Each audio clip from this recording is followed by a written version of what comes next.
유대인들이 안디옥과 이고니온에서 와서 무리를 충동하니 그들이 돌로 바울을 쳐서 죽은 줄로 알고 시외로 끌어내치니라.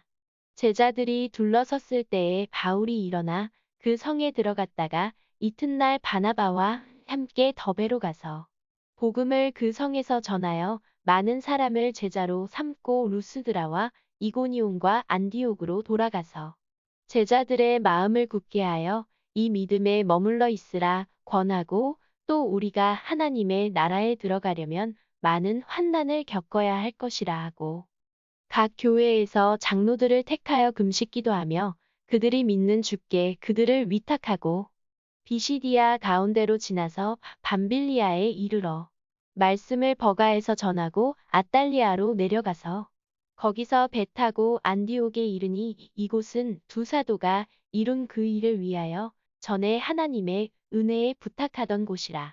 그들이 이르러 교회를 모아 하나님이 함께 행하신 모든 일과 이방인들에게 믿음의 문을 여신 것을 보고하고 제자들과 함께 오래 있으니라.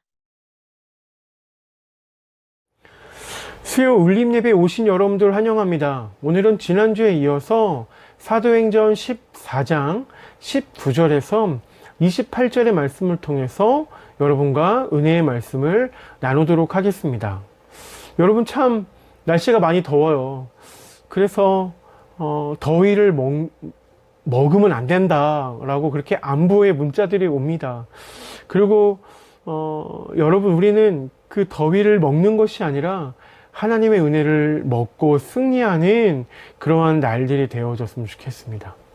오늘 하나님 우리에게 주신 말씀, 특별히 사도행전 14장 19절에서 28절의 말씀은 이제 사도 바울은 이전에 복음을 전했던 도시들을요 다시 한번 방문하게 돼요.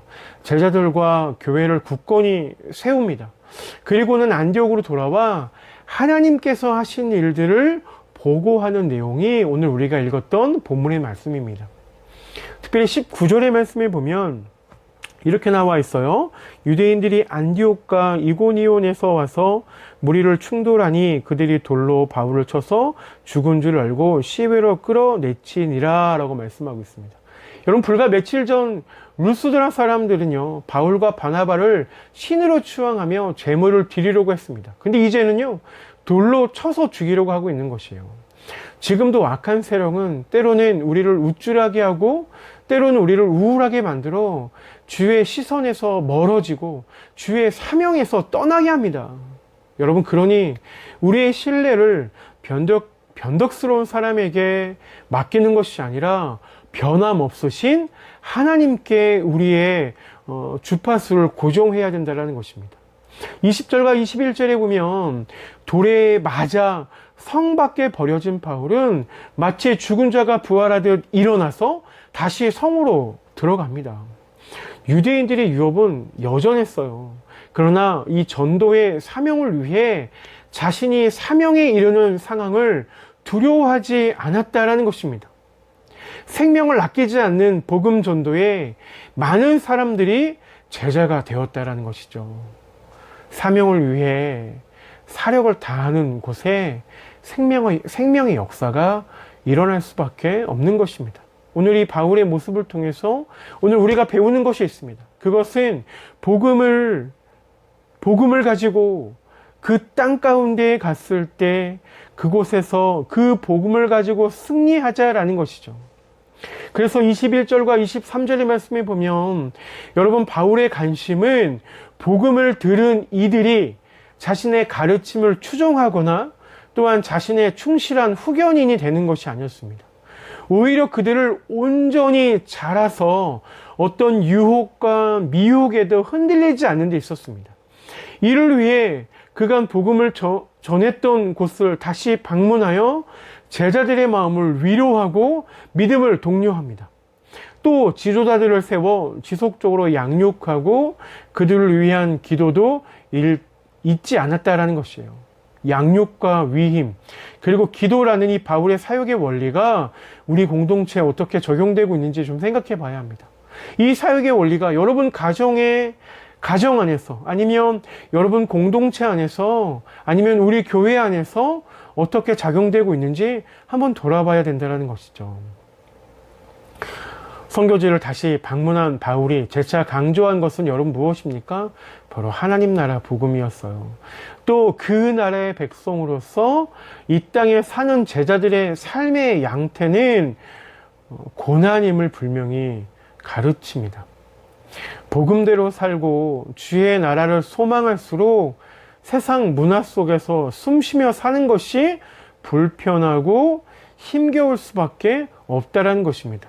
복음을 우리가 이야기할 때 복음은 편하고 안락함을 이야기하지 않습니다.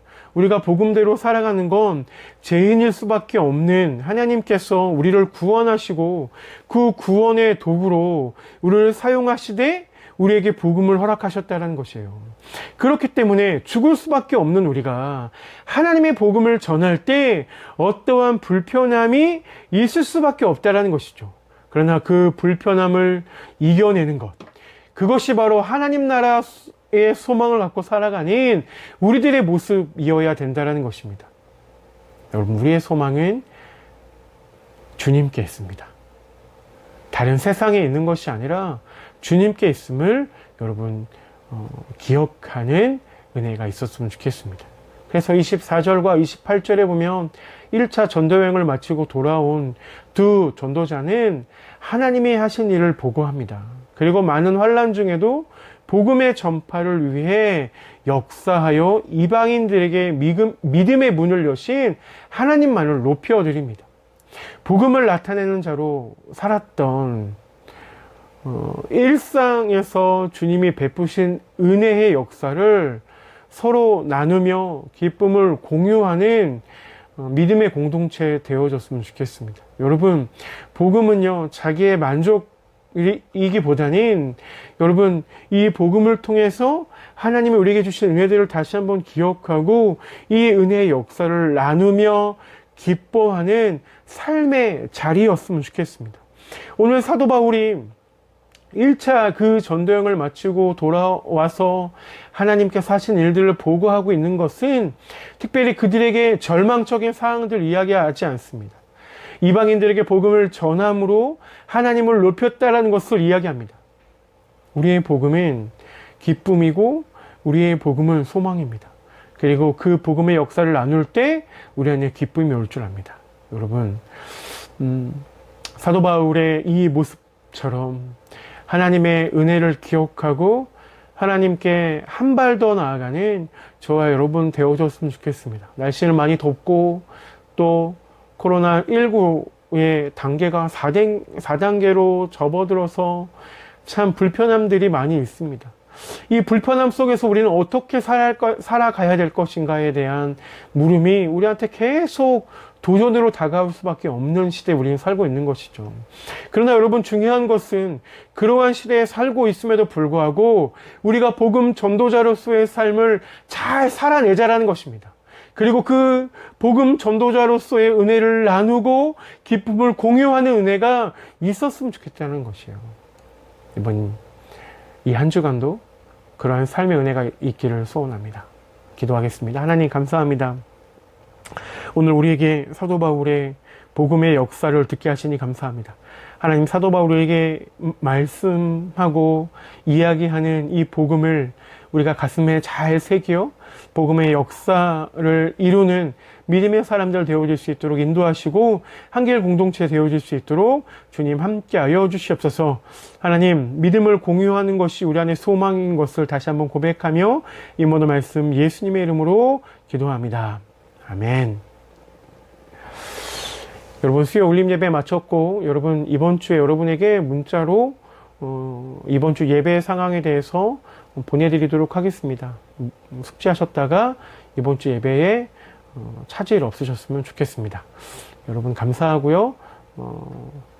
남은 3일 동안 승리하고 주일날 만나도록 하겠습니다. 감사합니다.